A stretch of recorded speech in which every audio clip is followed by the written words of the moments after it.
Hi friends, welcome back to Saviraj Kannada vlogs. ಇವತ್ತಿನ ವಿಡಿಯೋದಲ್ಲಿ ನಾನು ಹಬ್ಬದ ಸ್ಪೆಷಲ್ ತುಂಬ ಟೇಸ್ಟಿಯಾದ ತೊಗರಿಬೇಳೆ ಒಬ್ಬಟ್ಟು ಮಾಡೋದು ಹೇಗೆ ಅಂತ ತೋರಿಸ್ಕೊಡ್ತೀನಿ.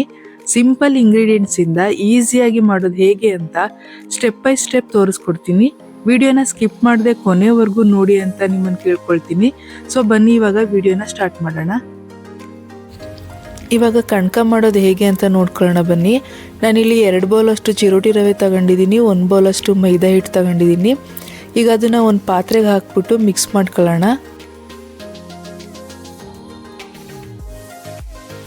ಚಿರೋಟಿ ರವೆ ಮತ್ತು ಮೈದಾ ಹಿಟ್ಟು ಚೆನ್ನಾಗಿ ಮಿಕ್ಸ್ ಆಗೋ ಥರ ಮಿಕ್ಸ್ ಮಾಡ್ಕೊಳ್ಳಿ.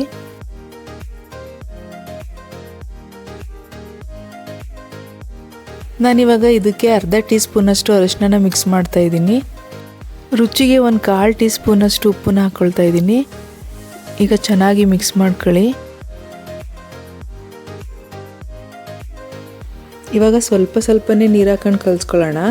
ಒಂದೇ ಸಲ ಜಾಸ್ತಿ ನೀರು ಹಾಕೋಬೇಡಿ, ಸ್ವಲ್ಪನೇ ನೀರು ಹಾಕೊಂಡು ಚೆನ್ನಾಗಿ ನಾದ್ಕೊಳ್ಳಿ. ನಾವು ಹಿಟ್ಟನ್ನು ಎಷ್ಟು ಚೆನ್ನಾಗಿ ನಾದ್ಕೋತೀವಿ ಅಷ್ಟೇ ಚೆನ್ನಾಗಿ ಹೋಳಿಗೆ ಬರುತ್ತೆ. ಹಾಗಾಗಿ ನಾವು ಒಂದು 5 ನಿಮಿಷ ಏನಾದರೂ ಚೆನ್ನಾಗಿ ಹಿಟ್ಟನ್ನು ನಾದ್ಕೋಬೇಕು. ಹಿಟ್ಟನ್ನು ಸ್ವಲ್ಪ ತೆಳುವಾಗೆ ಕಲಿಸ್ಕೋಬೇಕು. ಕೈ ಗಂಟೋ ಥರ ಇರಬೇಕು. ಹಿಟ್ಟು ಚಪಾತಿ ಹಿಟ್ಟಿನ ಅದಕ್ಕಿರಬಾರ್ದು, ಅದಕ್ಕಿಂತ ಸ್ವಲ್ಪ ತೆಳುವಾಗಿರಬೇಕು. ಕಲಿಸ್ಬೇಕಾದ್ರೆ ಹಿಟ್ಟು ನಮ್ಮ ಕೈಗೆ ಅಂಟ್ತಾ ಇರಬೇಕು. ಹಾಗಾಗಿ ಸ್ವಲ್ಪ ನೀರನ್ನು ಜಾಸ್ತಿನೇ ಹಾಕ್ಕೊಂಡು ಕಲಿಸ್ಕೊಳ್ಳಿ. ನೋಡಿ, ಹಿಟ್ಟು ಈ ಹದಕ್ಕಿರಬೇಕು. ನಾನಿಲ್ಲಿ 1 ಬೌಲಷ್ಟು ಎಣ್ಣೆ ತಗೊಂಡಿದ್ದೀನಿ. ಅದರಲ್ಲಿ ಒಂದು 3 ಟೇಬಲ್ ಸ್ಪೂನಷ್ಟು ಎಣ್ಣೆನ ಹಾಕ್ಕೊಂಡು ನಾದ್ಕೊಳ್ಳೋಣ. ಒಂದೇ ಸಲ ಜಾಸ್ತಿ ಎಣ್ಣೆ ಹಾಕೊಂಡು ಕಲಿಸ್ಕೋಬೇಡಿ, ಸ್ವಲ್ಪನೇ ಹಾಕೊಂಡು ನಾದ್ಕೊಳ್ಳಿ.